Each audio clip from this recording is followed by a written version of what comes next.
हम लोगों ने एनालिटिकल केमिस्ट्री में क्रोमेटोग्राफी को पढ़ना स्टडी किया था, जिसमें हमने क्लासिफिकेशन देखी, detail, that was also about methodology. फिर हमने पेपर क्रोमेटोग्राफी और इसकी टाइप्स को स्टडी किया, then column chromatography, ion exchange chromatography, और लास्ट हमारी टाइप रहेगी थी क्रोमेटोग्राफी की, डेट इज़ TLC, जिसको हम कहते हैं thin layer chromatography. Short form में इसको लिखा जाता है TLC, थिन लेयर क्रोमेटोग्राफी। आज हम इसको डिस्कस करेंगे। अब क्रोमेटोग्राफी बेसिकली हमारे पास you can say this is a separation technique. आप इसको सेपरेशन टेक्निक कह सकते हो, आइसोलेशन टेक्निक कह सकते हो, या फिर प्योरीफिकेशन टेक्निक कह सकते हो। Chromatography is used as well as for separation, purification and isolation. अगर हम TLC के बेसिक प्रिंसिपल की बात करते हैं, तो जो हमारे पास TLC में यू कैन से सेपरेशन है, आइसोलेशन है, दिस इज़ बेस्ड, इसकी हमारे पास बेस क्या है, this is based on polarity.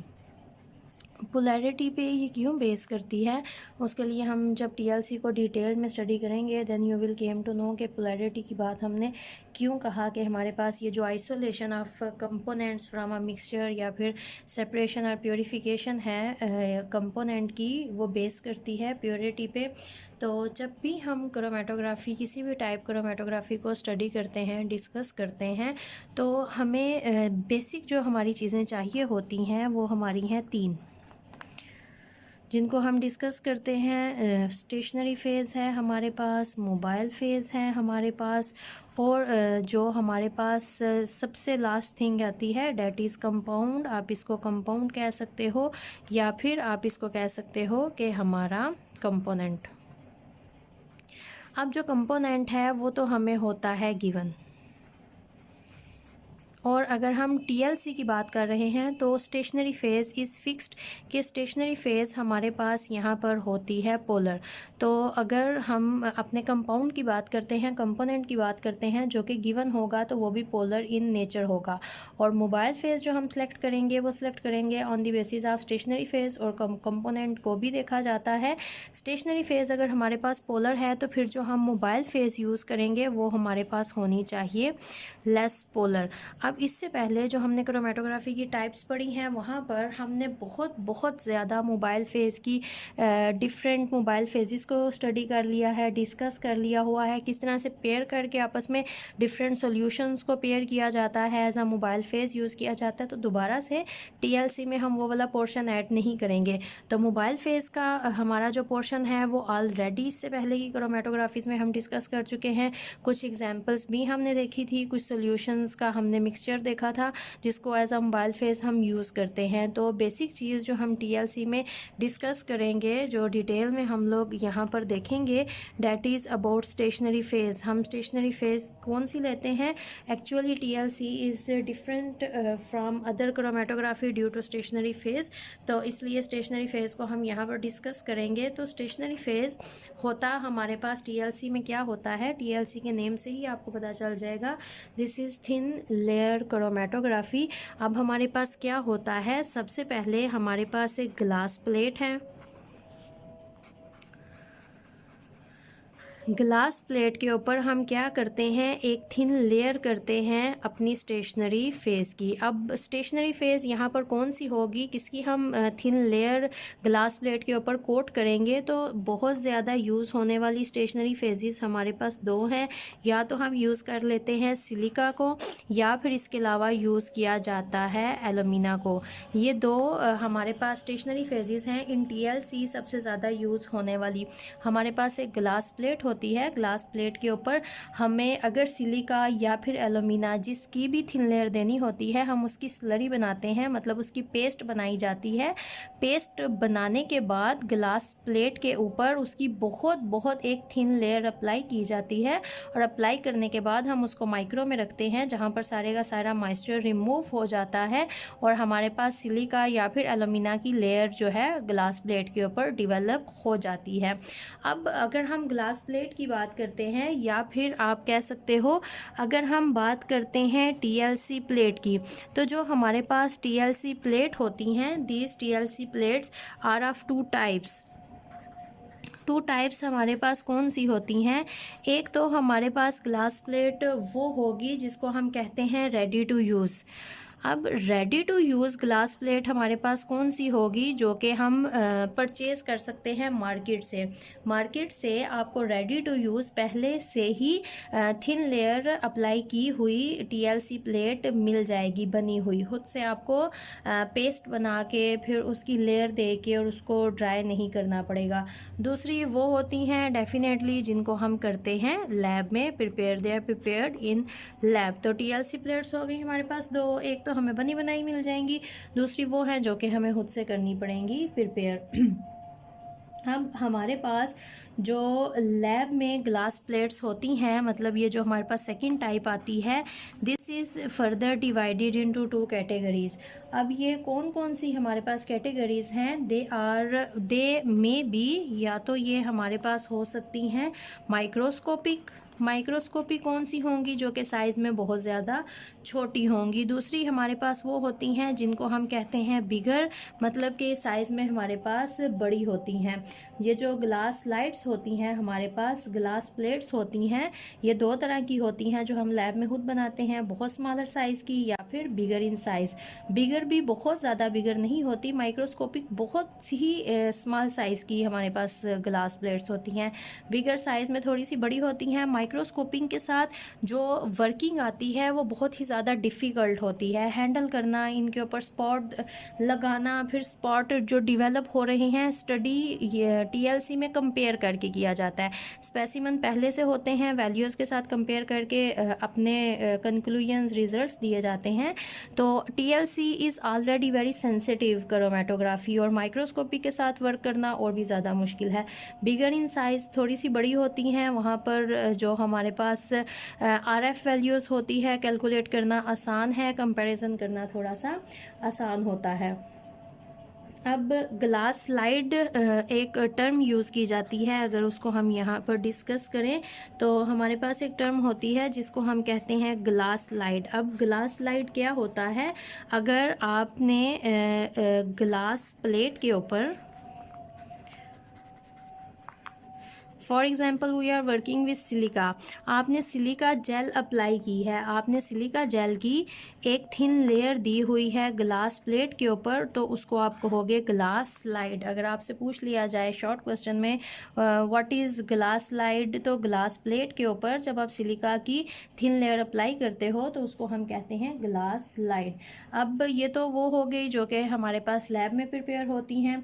अब दूसरी हमारे पास जो होती हैं रेडी टू यूज़, अगर डिफरेंस पूछ लिया जाए आपसे, मेन डिफरेंस क्या होता है इन दोनों में, this is number 1 and this is number 2। तो नंबर 2 तो दो तरह की हो गई।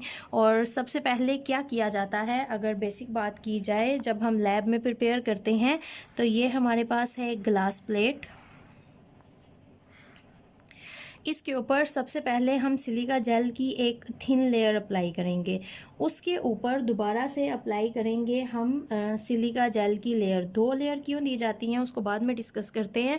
पहले हम आते हैं कि हमारे पास जो रेडी टू यूज़ होती हैं टीएलसी प्लेट्स, उनमें हमारे पास क्या होता है, उनमें भी हमारे पास जो हम रेडी टू यूज़ लेकर आते हैं वहाँ पर हमारे पास क्या होता है, इस तरह से एक ग्लास स्लाइड होती है। पहले इसके ऊपर एक थिन लेयर दी जाती है एलुमिना की, Al2O3 एलुमिना। उसके बाद क्या किया जाता है, सिलिका की दी जाती है एक थिन लेयर।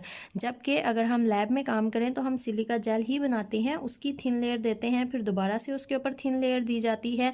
जबकि जो हम रेडी टू यूज़ लेकर आते हैं वहाँ पर नीचे एलुमिनियम बेस यूज़ की जाती है, फिर एलुमिनियम बेस एलुमिना बनाई जाती है, उसको अप्लाई किया जाता है, देन उसके ऊपर सिलिका को अप्लाई किया जाता है। डबल कोटिंग से हमारे पास एक थिन लेयर बहुत एफिशिएंट बनती है। अगर कहीं से मिसिंग है, सिलिका अप्लाई नहीं हुआ, तो वो वहाँ पर अप्लाई हो जाएगा, और नीचे एलुमिना की बेस देने से जो ऊपर हमारे पास सिलिका की लेयर आएगी वो इक्वल आएगी। और यही होता है जब पूछा जाता है कि कौन सी प्लेट इन दोनों में से ज़्यादा प्रेफर की जाती है, कौन सी प्लेट को ज़्यादा यूज़ किया जाता है, तो वो हमारे पास होती है रेडी टू यूज़। क्यों इनको ज़्यादा फ्रीक्वेंटली यूज़ किया जाता है, जो हम रेडी टू यूज़ लेकर आते हैं टीएलसी प्लेट्स, उनके ऊपर जो सिलिका की लेयर अप्लाई की गई होती है वो लेयर हमारे पास इक्वल थिकनेस की होती है। इनमें जो हमारे पास थिकनेस होती है वो हमारे पास होती है यूनिफॉर्म। जो हम लैब में खुद से प्रिपेयर करते हैं वहाँ पर थिकनेस अनइवन हो जाती है, इतनी यूनिफॉर्म नहीं आती। अगर हमारे पास लेयर यूनिफॉर्म अप्लाई नहीं की गई तो फिर कभी भी हमारे पास रिज़ल्ट्स अच्छे नहीं आते। अनइवन लेयर होने की वजह से हमारे पास एक्यूरेट रिज़ल्ट्स नहीं आएंगे, मोबाइल फेस का फ़्लो हमारे पास प्रॉपर नहीं होगा और स्पॉट्स हमारे पास कभी भी विजिबल नहीं होंगे। तो इसलिए रेडी टू यूज़ को ज़्यादा प्रेफर किया जाता है। They are frequently use because thin layer of silica is evenly applied, that is uniform, और वहाँ पर हमारे पास जो रिजल्ट्स होते हैं दे आर एक्यूरेट। जो मोबाइल फेस का फ्लो होता है वो इक्वल होता है और स्पॉट्स हमारे पास विजिबल होते हैं। विजिबिलिटी भी टीएलसी में खुद से की जाती है, डिफरेंट मेथड्स यूज़ किए जाते हैं। टॉपिक एंड पे हम उनको डिस्कस करेंगे। अगर आपकी मोबाइल फेस का फ्लो अनइवन हो, यूनिफॉर्म नहीं होगा तो फिर आपके पास कभी भी प्रॉपर स्पॉट्स नहीं आएंगे। तो अगर हमें टीएलसी प्लेट डेवलप करनी हो, this is glass plate ready to use हम लेकर आए हैं। तो सबसे पहले हम क्या करेंगे, सबसे यहाँ पर हम पॉइंट्स की फॉर्म में नोट करते जाते हैं। पॉइंट्स वही होंगे जो कि हमने पेपर क्रोमेटोग्राफी में स्टडी किए हुए हैं। सबसे पहले आपने क्या करना है, आपने यहाँ पर लगानी होती है बेस लाइन। अब आप बेस लाइन किस तरह से अप्लाई करते हो, यहाँ से आप देखोगे 1 सेंटीमीटर। कैसे देखोगे, आप लेड पेंसिल लोगे और साथ में स्केल लोगे। 1 सेंटीमीटर यहाँ से मेजर करने के बाद आप लेड पेंसिल की मदद से, आप यहाँ पर पेन नहीं यूज़ करोगे क्योंकि जो आपके पास पेन है उसके अंदर इंक्स होती हैं and they are also polar as you know. Blue ink is copper sulphate usually. तो आपके पास वही अपना एक मूवमेंट शो कर देंगी और कंपोनेंट्स डेट इज सेपरेशन, तो यहाँ पर इम्प्योरिटी के तौर पे एक्ट करेंगी। तो हमने 1 सेंटीमीटर नोट करने के बाद टीएलसी का साइज़ छोटा होता है तो 1 सेंटीमीटर हमने मेजर किया और यहाँ पर हमने एक बेस लाइन लगाई। अब जिस कंपोनेंट के साथ जो हमारा सैंपल है यहाँ पर उसका स्मॉल सा एक स्पॉट करेंगे अप्लाई। स्पॉट अप्लाई करने के बाद हम उसको ड्राई होने देंगे। जब हमारे पास ड्राई हो जाएगा तो हमारे पास टैंक होते हैं, जिस तरह से पेपर क्रोमेटोग्राफी में हम बात करते हैं हमारे पास टैंक्स हैं, ग्लास के बने होते हैं, इसके अलावा प्लास्टिक के बने होते हैं, इसके अलावा मेटल के बने होते हैं। वहाँ पर तो इस तरह से स्टैंड होता है जिसके ऊपर हम हैंग कर देते हैं पेपर को, लेकिन ये टैंक हमारे पास डिफरेंट होते हैं। यहाँ पर भी हम पहले नीचे यहाँ पर मोबाइल फेस को अप्लाई करेंगे। जब हमने मोबाइल फेस को यहाँ पर ऐड कर देना है तो फिर हमने इसका लिड वापस प्लेस कर देना है ताकि सारे का सारा जो इन्वायरमेंट है वो हमारे पास हो जाए होमोजिनाइज। और इन्वायरमेंट को होमोजिनाइज होने के लिए 20 मिनट्स आर एनफ। अगर आप 20 मिनट्स के लिए मोबाइल फेस ऐड करके लिड दे देते हो तो सारे का सारा इन्वायरमेंट आपका होमोजिनाइज हो जाएगा और वो आपके पास होते हैं एनफ टाइम। फिर आप क्या करोगे, जो आपकी प्लेट है आप उस प्लेट को यहाँ पर वॉल की मदद से इसको इस तरह से इसके अंदर कर दिया जाता है प्लेस। अब मोबाइल फेस यहाँ पर इतनी होती है, इतनी क्वांटिटी में ली जाती है कि जो आपकी बेस लाइन है वो मोबाइल फेस के अंदर डिप नहीं होनी चाहिए। एज़ यू नो अगर आपका जो कंपोनेंट है मोबाइल फेस के अंदर डिप नहीं होना चाहिए बेस लाइन। अगर आपका ये जो कंपोनेंट है मोबाइल फेस के अंदर होगा तो फिर ये कैपिलरी एक्शन से अपवर्ड मूव करने की बजाय ये मोबाइल फेस के अंदर ही मूव कर जाएगा, डिज़ोल्व हो जाएगा टोटली। बिकॉज हमारे पास ये पोलर है, मोबाइल फेस भी पोलर है, लेस पोलर भी है, लेकिन फिर भी सॉल्युबिलिटी पोलर शो करते हैं। तो ये लेस सॉल्युबिलिटी ही शो करेंगे लेकिन डिज़ोल्व हो जाएंगे हमारे पास। तो बेस लाइन मोबाइल फेस से होगी ऊपर। जब कंपोनेंट यहाँ से कैपिलरी एक्शन शो करेगा, मूव करना शुरू कर देगा, जब आपको पता है आपकी प्लेट जब 3/4 डिवेलप हो जाएगी तो फिर आप प्लेट को यहाँ से टैंक में से करेंगे रिमूव करने के बाद जो आपके पास प्लेट आएगी, अगर तो आपके पास कलर्ड कंपोनेंट्स थे तो फिर आपके पास यहाँ पर विजिबल स्पॉट्स अब नज़र आएंगे आपको। लेकिन अगर आपके कंपोनेंट्स विजिबल नहीं हैं तो फिर डिफरेंट मेथड्स होते हैं विजिबिलिटी के लिए, स्पॉट्स को विजिबल करने के लिए। तो सबसे पहले तो आपके पास जो कंपोनेंट हैं उसमें जो आपके पास होंगे पोलर पार्ट्स। अब आपके पास जो स्टेशनरी फेज़ है डैट इज़ पोलर और मोबाइल फेज़ है लेस पोलर। तो आपके कंपोनेंट का जो पोलर पार्ट होंगे, ये जो आपके पास लोअर एरिया आता है, यहाँ पर आपके पास पोलर कंपोनेंट प्रेजेंट होंगे अगर पोलर कंपोनेंट हैं तो। अगर आपके कंपोनेंट में नॉन पोलर कंपोनेंट प्रेजेंट हैं तो फिर आपके पास क्या होगा, वो प्लेट के अपर एरिया में आ जाएंगे, because your mobile phase is non polar. Less polar आप कह सकते हो या फिर आप नॉन पोलर कह सकते हो, क्योंकि जो आपके पास लेस पोलर हैं वो मोबाइल फेज़ के साथ अफिनिटी शो करेंगे, जो पोलर हैं वो स्टेशनरी फेज़ के साथ अफिनिटी शो करेंगे। और जो भी कंपोनेंट स्टेशनरी फेज़ के साथ अफिनिटी शो करता है वो बहुत ही लेस मूवमेंट शो करता है। फिर उसके बाद हमारे पास क्या होता है, हम RF वैल्यू कैलकुलेट करते हैं। अब अगर हमारे पास ये यहाँ पर आ जाता है सॉल्वेंट फ्रंट, तो इसको आप कह दो Y। अगर कंपोनेंट आपके पास यहाँ पर और यहाँ पर दो आए हैं तो इसको आप this is if your base line, इसको आप कहते हो A और इस कंपोनेंट को आप कहते हो B। तो जब आप रिटार्डेशन फैक्टर A का कैलकुलेट करोगे that will be equal to A divided by Y। This is the distance traveled by the component from baseline divided by distance traveled by the mobile phase from the baseline, or you can say this is your solvent front। अगर आपको RF value calculate करनी है B के लिए, it will be equal to B divided by Y। This is all about your TLC। थोड़ा सा हम discuss करेंगे कि अगर हमारे स्पॉट्स विजिबल नहीं हैं तो फिर हम किस तरह से उनको विजिबल करेंगे। अगर हमारे पास TLC प्लेट के स्पॉट्स विजिबल नहीं है तो हम विजुअलाइजेशन प्रोसेस यूज़ करते हैं। उसमें डिफरेंट ट्रीटमेंट्स होते हैं जो कि हम अप्लाई करते हैं। मोस्ट फ्रीक्वेंट यूज्ड 5 ट्रीटमेंट्स के मैंने यहाँ पर नाम लिखे हैं। फर्स्ट आपके पास है UV ट्रीटमेंट। UV ट्रीटमेंट का मतलब है कि हम UV रीजन में उनको रखेंगे। अब UV रीजन में किन को रखा जाता है, अगर तो आपको पता है जो कंपोनेंट आपने लिया था जिसके साथ आप काम कर रहे थे, जिसकी आप सेपरेशन करना चाहते थे, अगर तो वो आपके पास हैं polyphenols,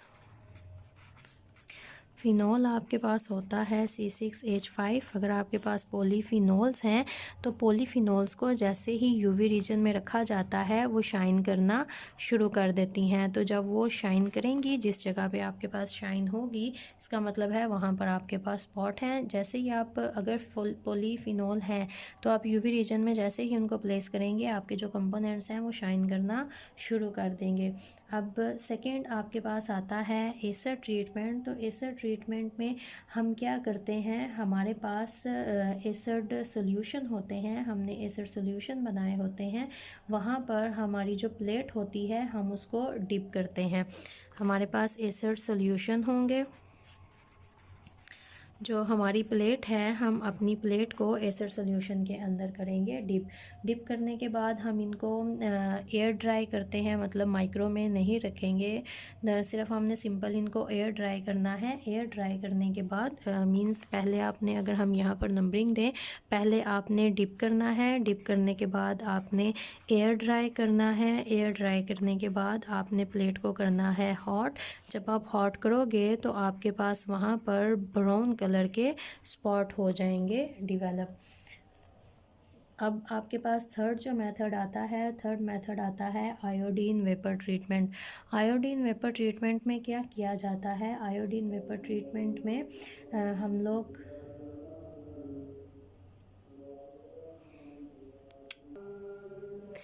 iodine vapour treatment specially use किया जाता है उन एलिमेंट्स के लिए जिनमें हमारे पास डबल बॉन्ड हो। मैंने यहाँ पर कार्बन कार्बन लिखा है but not necessary for carbon. अगर आपके पास डबल बॉन्ड प्रेजेंट है, जैसे ऑक्सीजन ऑक्सीजन के दरमियान डबल बॉन्ड होता है, उन एलिमेंट्स के लिए कार्बन और ऑक्सीजन के दरमियान डबल बॉन्ड है। In case of carbonyl, aldehyde, ketone, बहुत से मॉलिक्यूल्स आते हैं जिनमें आपके पास स्पेशली डबल बॉन्ड प्रेजेंट होंगे, उनके लिए आयोडीन वेपर ट्रीटमेंट यूज़ किया जाता है। जाता है। और इसमें भी इसी तरह हमारे पास आयोडीन वेपर्स होते हैं। आयोडीन वेपर एक पूरे चैम्बर के अंदर हमारे पास प्रेजेंट होते हैं। उसके अंदर अपनी प्लेट को डिप किया जाता है या फिर यू कैन से इसको प्लेस किया जाता है। प्लेस करने के बाद हम एयर ड्राई करेंगे। एयर ड्राई के बाद हम इसको हीट करेंगे और हमारे पास जो स्पॉट्स हैं वो विजिबल हो जाएंगे, डार्क कलर हमारे पास आएगा। फिर उसके बाद नंबर 4 पे हमारे पास आ जाता है वेलिनिन स्टेन। यहाँ पर किन के लिए स्पेशली यूज़ किया जाता है? इनको स्पेशली यूज़ किया जाता है एल्डिहाइड्स के लिए यूज़ किया जाता है, इनको कीटोन्स के लिए यूज़ किया जाता है, इनको अल्कोहल्स के लिए, जो हमारे पास ऑर्गेनिक कंपाउंड्स हैं इनके लिए ज़्यादातर वेलिनिन स्टेन यूज़ किए जाते हैं। डेफिनेटली स्प्रे किया जाता है और स्प्रे से अगर हमारे पास एल्डिहाइड, कीटोन, अल्कोहल हैं तो वेलिनिन के साथ वो रिएक्ट करेंगे और रिएक्ट करने के बाद हमारे पास पीपीटी बनाएंगे जो कि कलर्ड होती हैं, तो हमारे पास वहाँ पर स्पॉट्स विजिबल हो जाएंगे। निनहाइड्रीन टेस्ट बहुत दफ़ा आपने सुना होगा। When you are working with proteins, जब प्रोटीन का रिएक्शन करवाया जाता है निनहाइड्रीन टेस्ट भी यूज़ किया जाता है in case of protein. Specially you can से अमाइनो एसिड कह लें, प्रोटीन कह लें, amino acid the basic unit of protein. तो ये निनहाइड्रीन के साथ रिएक्ट करेंगे। रिएक्ट करने के बाद हमारे पास कलर आएंगे, पीपीटी बनेंगी और स्पॉट्स हमारे पास इजीली अवेलेबल होंगे। अब हमारे पास अगर तो हमने विजुअलाइजेशन कर ली है और फिर भी हमारे पास कोई भी स्पॉट नहीं आया, तो कोई भी स्पॉट, पहली बात तो मैंने कहा था कि अगर आपके पास जो TLC प्लेट है, अगर वहाँ पर आपके पास अनइक्वल लेयर बनी है, आपने खुद से बनाई है और वो अनइक्वल है, तो फिर जो आपके पास मोबाइल फेस है उसका प्रॉपर फ्लो नहीं होगा। और जब उसका प्रॉपर फ्लो नहीं होगा तो जो आपके स्पॉट्स हैं वो कभी भी विजिबल नहीं होंगे, वो आपको नज़र नहीं आएंगे। ये आपके पास फर्स्ट रीज़न आ जाती है। और दूसरी रीज़न जो आपके पास आ जाती है कि आपने जो स्पॉट अप्लाई किया था, सबसे पहले स्पॉट आपने अप्लाई किया था कंपोनेंट का, वहाँ पर जो उसकी कंसंट्रेशन है वो बहुत ही ज़्यादा लो है। वो अगर मिक्सचर है और आपने बहुत छोटा सा स्पॉट अप्लाई किया है तो मिक्सचर के अंदर का एक कंपोनेंट इतनी लो उसकी कंसंट्रेशन थी कि उसने प्रॉपर रिएक्शन नहीं किया और कोई भी कलर स्पॉट आपके पास नहीं आया। और ये दो बेसिक रीज़न आती हैं आपके पास, या तो आपकी प्लेट सही से डेवलप नहीं हुई थी और मोबाइल फेस सही से फ़्लो नहीं किया, दूसरा आपका जो स्पॉट है उसकी कंसंट्रेशन बहुत लो होती है और स्ट्रीक्स बन जाती हैं, sample concentration of sample is high, या फिर इसका अपोजिट केस भी होता है जब हमारे पास सैम्पल की कंसंट्रेशन बहुत ज़्यादा हाई होती है, बहुत बड़ा सा आपने स्पॉट एक लगाया होता है, तो वो प्रॉपर स्टेन देने की बजाय, प्रॉपर स्पॉट देने की बजाय स्ट्रीक्स बना देते हैं, पूरी पूरी सी लाइन बना देते हैं। जिस जगह पे वो मूव कर रहा है काफ़ी जगह पे वहाँ पर स्ट्रीक्स आ जाती हैं, तो वहाँ पर भी आपके स्पॉट सही तरह से डेवलप नहीं होते। और this is all about your TLC। इसके बाद आपके पास आती हैं एप्लीकेशंस। पेपर क्रोमेटोग्राफी की एप्लीकेशन जब हमने पेपर क्रोमेटोग्राफी को स्टडी किया था वहीं पर डिस्कस कर ली थी। उसके बाद TLC की एप्लीकेशन, कॉलम की, आयन एक्सचेंज की एप्लीकेशंस ऑलरेडी मैं आपको दे चुकी हूँ। And that are more than enough for your data. आप उन्हीं को याद करोगे, वो काफ़ी है पेपर्स के लिए। और कुछ डिसएडवांटेजेस भी होते हैं क्रोमेटोग्राफीज़ के, जैसे TLC ही की अगर बात कर ली जाए तो this is very very sensitive. इसको स्टडी करना, इसके साथ वर्किंग करना काफ़ी ज़्यादा मुश्किल हो जाता है। तो TLC के साथ काम करना, प्रॉपर रिज़ल्ट्स लेना मुश्किल है। और हमारे पास प्लेट की लेंथ इतनी छोटी होती है कि we can say length of separation is limited. हमारे पास कोई प्रॉपर लॉन्गर स्टेशनरी फेज़ है नहीं और TLC इज़ ओनली क्वालिटेटिव। इसके अलावा रिज़ल्ट्स हमारे पास प्रोड्यूस करना यहाँ पर काफ़ी डिफ़िकल्ट है। और अगर आपने प्रॉपरली होमोजेनाइज नहीं किया हुआ अपना जो है आपका क्रोमेटोग्राफिक टैंक, या फिर वहाँ पर बहुत ज़्यादा नमी है और जो प्लेट आप जिसके ऊपर काम कर रहे हो उसको आपने प्रॉपर प्लेस नहीं किया, तो आपके जो स्पॉट्स हैं वो सही तरह से डेवलप नहीं होंगे। And this is all about your chromatography.